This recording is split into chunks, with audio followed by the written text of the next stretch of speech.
Success campus, आपकी सफलता हमारा संकल्प। Good morning students. हर दिन की तरह आज भी मैं कुछ नए और ताज़े करंट अफेयर्स के साथ हाजिर हूँ। तो देर न करके शुरू करेंगे आज के पहले सवाल के साथ। देखते हैं आज का पहला सवाल क्या है। विश्व आत्महत्या रोकथाम दिवस प्रत्येक वर्ष किस तिथि को मनाया जाता है? World suicide prevention day observed every year on which date? हमारे ऑप्शंस हैं 10 सितंबर, 11 सितंबर, 12 सितंबर, 9 सितंबर। हमारा आंसर है 10 सितंबर। International association for suicide prevention यानी कि IASP द्वारा हर साल 10 सितंबर को वर्ल्ड सुसाइड प्रिवेंशन डे यानी दुनिया भर में आत्महत्याओं को रोकने का दिन मनाया जाता है। इस दिन को मनाए जाने का उद्देश्य दुनिया भर में आत्महत्या को रोकने के लिए जागरूकता बढ़ाना है। वर्ष 2020 विश्व आत्महत्या रोकथाम दिवस का विषय है working together to prevent suicide. World suicide prevention day का इतिहास क्या है? International association for suicide prevention, विश्व स्वास्थ्य संगठन और world federation for mental health के साथ मिलकर 2003 में लगातार दुनिया भर में विश्व आत्महत्या रोकथाम दिवस के विभिन्न कार्यक्रमों का आयोजन करता है। आइए IASP के बारे में जानते हैं। IASP यानी international association for suicide prevention एक गैर सरकारी संगठन है जो आत्महत्या और आत्मघाती व्यवहार को रोकने, इसके प्रभावों को कम करने और शिक्षाविदों, मानसिक स्वास्थ्य पेशेवरों, संकट श्रमिकों, स्वयंसेवकों और आत्महत्या को रोकने के लिए काम करने वाला एक मंच प्रदान करता है। 1960 में दिवंगत प्रोफेसर एरविन रिंगल और डॉक्टर नॉर्मन फार्बेरो द्वारा स्थापित IASP में अब 77 देशों के पेशेवर और स्वयंसेवक शामिल हैं। अगला सवाल, भारत और किस देश ने आपूर्ति और सेवाओं के पारस्परिक प्रावधान पर समझौता ज्ञापन पर हस्ताक्षर किए? India and which country signed MOU on reciprocal provision of supplies and services? हमारे ऑप्शंस हैं अमेरिका, चाइना, इंडोनेशिया, जापान। हमारा आंसर है जापान। भारत और जापान ने भारत के सशस्त्र बलों और जापान के आत्मरक्षा बलों के बीच आपूर्ति और सेवाओं के पारस्परिक प्रावधान से संबंधित एक समझौते पर हस्ताक्षर किए हैं। यह समझौता द्विपक्षीय प्रशिक्षण गतिविधियों, संयुक्त राष्ट्र शांति अभियानों, मानवतावादी अंतर्राष्ट्रीय राहत और पारस्परिक रूप से सहमत अन्य गतिविधियों से संलग्न रहते हुए आपूर्ति और सेवाओं के पारस्परिक प्रावधान में भारत और जापान के सशस्त्र बलों के बीच घनिष्ठ सहयोग के लिए सक्षम ढांचा स्थापित करेगा। यह समझौता भारत और जापान के सशस्त्र बल के बीच अंतरसंक्रियता की बेहतर बनाएगा, जिससे दोनों देशों के बीच विशेष रणनीतिक और वैश्विक साझेदारी के तहत द्विपक्षीय रक्षा सहयोग बढ़ेगा। अगला सवाल, आंध्र प्रदेश सरकार द्वारा पौष्टिक भोजन प्रदान करने के लिए शुरू की गई योजना का नाम क्या है? What is the name of the scheme launched by Andhra Pradesh government to provide nutritious food? हमारे ऑप्शंस हैं YSR संपूर्ण पोषण, YSR संपूर्ण पोषण प्लस, दोनों, इनमें से कोई नहीं। हमारा आंसर है दोनों। आंध्र प्रदेश के मुख्यमंत्री YS जगनमोहन रेड्डी ने राज्य की गर्भवती महिलाओं, स्तनपान कराने वाली माताओं और बच्चों को पौष्टिक भोजन प्रदान करने के लिए 2 पोषण योजनाएं YSR संपूर्ण पोषण और YSR संपूर्ण पोषण प्लस की शुरुआत की है। आइए योजनाओं के बारे में जानते हैं। YSR संपूर्ण पोषण योजना में शहरी और ग्रामीण क्षेत्रों के मैदानी इलाकों को कवर किया जाएगा, जबकि YSR संपूर्ण पोषण प्लस योजना में राज्य के 77 आदिवासी क्षेत्रों के 8,320 आंगनवाड़ी केंद्रों को विशेष रूप से पौष्टिक भोजन की आपूर्ति कराने का इरादा है। इन दोनों योजनाओं में लगभग 30.16 लाख महिलाएं या माताएं और बच्चे लाभान्वित होंगे। आंध्र प्रदेश के मुख्यमंत्री है YS जगनमोहन रेड्डी और राज्यपाल हैं बिश्वा भूषण हरिचंदन। अगला सवाल, कौन सा बैंक जैविक कपास उत्पादकों के लिए सफल नामक ऋण उत्पाद लॉन्च करेगा? Which bank will launch a loan product named Safal for organic cotton growers? हमारे ऑप्शंस है भारतीय state bank, bank of India, union bank, Punjab national bank. हमारा आंसर है भारतीय स्टेट बैंक। भारतीय स्टेट बैंक जैविक कपास उत्पादकों के लिए सफल नामक एक नया ऋण उत्पाद शुरू करने की योजना बना रहा है। उत्पाद safe and fast agricultural loan यानी सफल मुख्य रूप से जैविक कपास उगाने वालों पर केंद्रित होगी जिन्होंने पहले कभी भी ऋण नहीं लिया है। SBI इस उद्देश्य की पूर्ति के लिए आर्टिफिशियल इंटेलिजेंस और मशीन लर्निंग का इस्तेमाल करेगा। SBI के अध्यक्ष है रजनीश कुमार और इसका मुख्यालय मुंबई महाराष्ट्र में है। अगला सवाल, EASE बैंकिंग सुधार इंडेक्स 2.0 के अनुसार किस बैंक को पहले स्थान पर रखा गया है? As per the EASE banking reforms index 2.0, which bank has been placed at the first spot? हमारे ऑप्शंस है bank of India, bank of Baroda, Bharatiya state bank, Maharashtra bank. हमारा आंसर है bank of Baroda. Bank of Baroda को हाल ही में जारी ईज बैंकिंग सुधार सूचकांक 2.0 में पहले स्थान पर रखा गया है। इस वही सूचकांक में भारतीय स्टेट बैंक और ओरिएंटल बैंक ऑफ कॉमर्स यानी कि OBC को क्रमशः दूसरे और तीसरे स्थान मिला है। भारतीय बैंकिंग संघ यानी कि इंडियन बैंकिंग एसोसिएशन द्वारा ईज मतलब enhanced access and service excellence सुधार सूचकांक को तैयार किया गया है।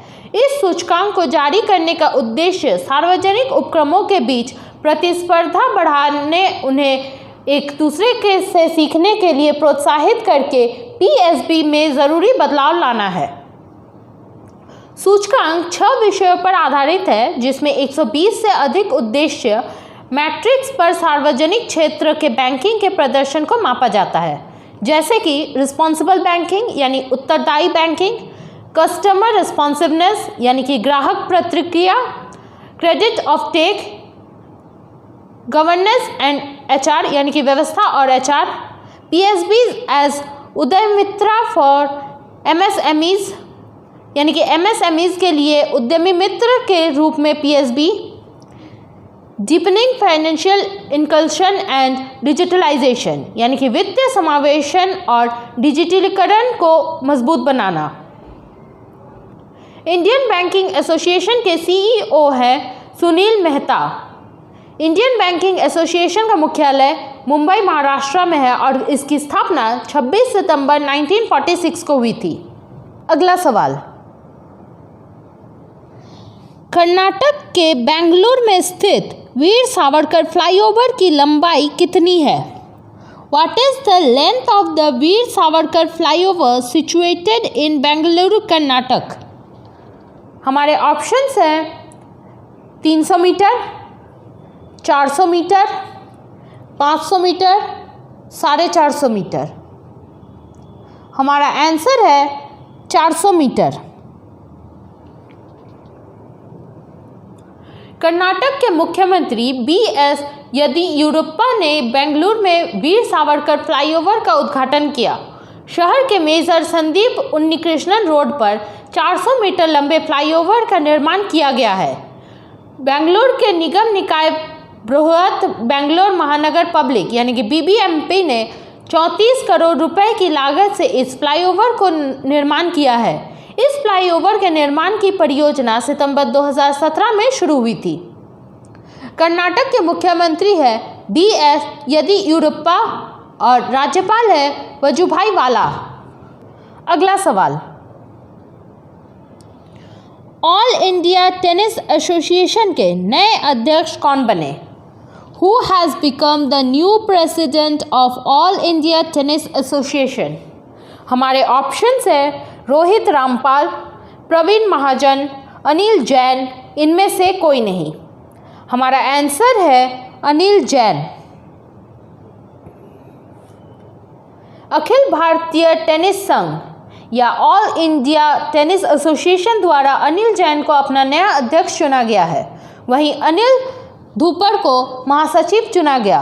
साथ ही भारत के डेविस कप कप्तान रोहित रामपाल को 2024 तक के 4 साल के कार्यकाल के लिए कोषाध्यक्ष चुना गया था। सभी पदाधिकारी साथ ही नई कार्यकारी समिति के सदस्य निर्विरोध चुने गए। अनिल जैन AITA अध्यक्ष के रूप में प्रवीण महाजन का स्थान लेंगे। धूपर हिरणमय चटर्जी का स्थान लेंगे। ऑल इंडिया टेनिस एसोसिएशन की स्थापना मार्च 1920 में हुई थी। अखिल भारतीय टेनिस संघ मुख्यालय है RK Khanna tennis stadium, Delhi. अगला सवाल, इंडिया रेटिंग्स एंड रिसर्च द्वारा FY21 की भारत की GDP वृद्धि का पूर्वानुमान क्या है? What is the forecast of the GDP growth of India of FY21 India Ratings and Research? हमारे ऑप्शंस है -5.3%, -2.1%, -10.9%, -11.8%। हमारा आंसर है -11.8%। फिच रेटिंग्स की भारतीय शाखा इंडियन रेटिंग्स एंड रिसर्च ने वित्त वर्ष 2020-21 के लिए भारत के सकल घरेलू उत्पाद यानी कि GDP में वृद्धि के अपने अनुमान को बदलकर -11.8 कर दिया है। रेटिंग एजेंसी ने इससे पहले GDP में 5.3% गिरावट का अनुमान जताया था। साथ ही रेटिंग एजेंसी ने वित्त वर्ष 2021 में 18.44 लाख करोड़ रुपए तक का आर्थिक नुकसान होने का अनुमान लगाया है। इसके अलावा रेटिंग एजेंसी के अनुमान है कि अगले वित्त वर्ष यानी 2022 में भारतीय अर्थव्यवस्था 9.9% की वृद्धि दर्ज करेगी। हालांकि इसमें पिछले वित्त वर्ष के कमजोर आधार प्रभाव होंगे।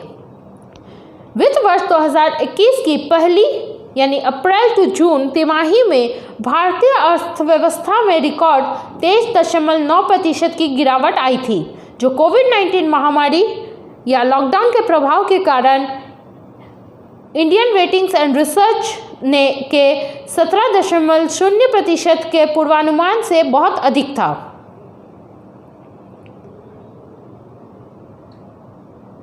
इंडिया रेटिंग्स एंड रिसर्च के MD एंड CEO है रोहित करण साहनी और इसका मुख्यालय मुंबई, महाराष्ट्र में है।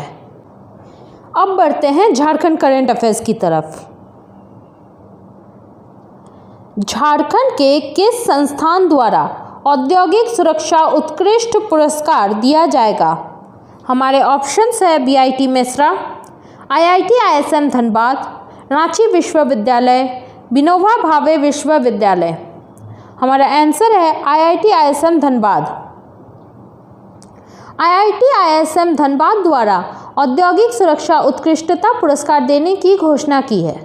Jaswant Singh Gill memorial industrial safety excellence award receiver से शुरू किया जाएगा। यह अवार्ड किसी एक व्यक्ति को प्रतिवर्ष दिया जाएगा।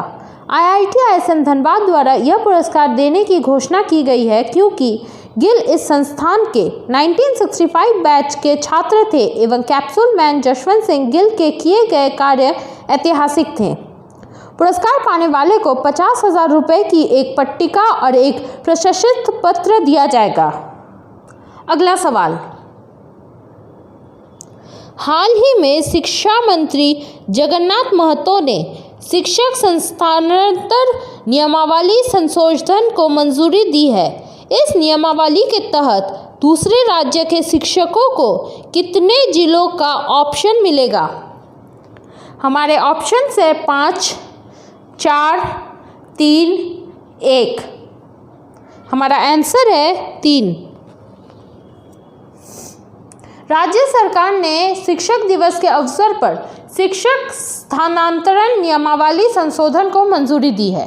इस नियमावली के तहत अब राज्य के शिक्षक उनके गृह जिले में ही तैनाती होगी। अगर वे दूसरे जिले में तैनात है तो गृह जिले में तबादला हो सकेगा। वही जो शिक्षक दूसरे राज्यों के हैं वह राज्य के सीमावर्ती जिले या फिर पसंद के 3 जिलों में तबादला करा सकते हैं। अगला सवाल,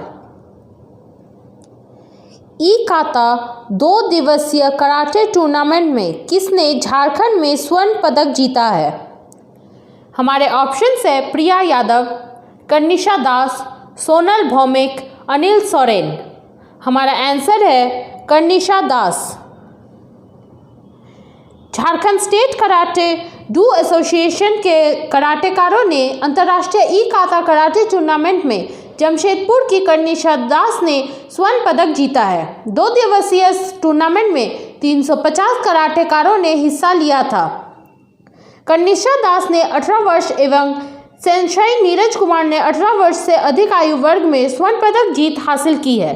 कनिषा ने हाल ही में नेशनल स्पोर्ट्स डे और सर दोराबजी टाटा जयंती समारोह में झारखंड की ई काता चैंपियनशिप में भी स्वर्ण पदक जीता है। बीते वर्ष काठमांडू नेपाल में कराटे टूर्नामेंट में भी कनिष ने स्वर्ण पदक प्राप्त किया था। आज का आखिरी सवाल, झारखंड के किस जिले से पोषण रथ की शुरुआत की गई है? हमारे ऑप्शंस है गोमो, धनबाद, कोडरमा, रांची। हमारा आंसर है रांची। झारखंड के रांची से पोषण जागरूकता रथ की शुरुआत की गई है। इस रथ के माध्यम से रांची जिले के शहरी और ग्रामीण क्षेत्रों में लोगों को पोषण से संबंधित जानकारी दी जाएगी। झारखंड के करीब 48% बच्चे कुपोषित हैं। सबसे बुरा हाल पश्चिम सिंहभूम का है। राष्ट्रीय पोषण माह के अंतर्गत इस रथ की शुरुआत की गई है। वहीं राष्ट्रीय पोषण सप्ताह 1 सितंबर से 7 सितंबर तक प्रतिवर्ष मनाया जाता है। पूरे सितंबर महीने तक चलने वाले पोषण अभियान की टीम पोषण के जांच सूत्रों पर आधारित है। इनमें जीवन के प्रथम 1000 दिन, पौष्टिक आहार, एनीमिया की रोकथाम, डायरिया से बचाव, स्वच्छता और साफ सफाई शामिल है। आज का TYS का क्वेश्चन, मेमर्स ऑर्गेनिक इंडिया प्राइवेट लिमिटेड को कितने रुपए की कुल लागत से स्थापित किया गया है? आपके ऑप्शंस है 55.15 करोड़, 99.12 करोड़, 55.13 करोड़। इनमें से कोई नहीं। आप इसका आंसर मुझे कमेंट सेक्शन में दे सकते हैं। अब कल का TYS का आंसर, कल का क्वेश्चन था किसने JKAS के लिए स्पैरो लॉन्च किया है? इसका आंसर है मनोज सिन्हा। आज का करंट अफेयर्स का सिलसिला यहीं ख़त्म करते हैं और कल फिर मिलते हैं कुछ नए करंट अफेयर्स के साथ। करंट अफेयर्स के PDF फाइल आपको हमारे वेबसाइट और टेलीग्राम चैनल पर मिल जाएंगे, जिसके लिंक नीचे डिस्क्रिप्शन में दिए गए हैं। Bye bye and take care.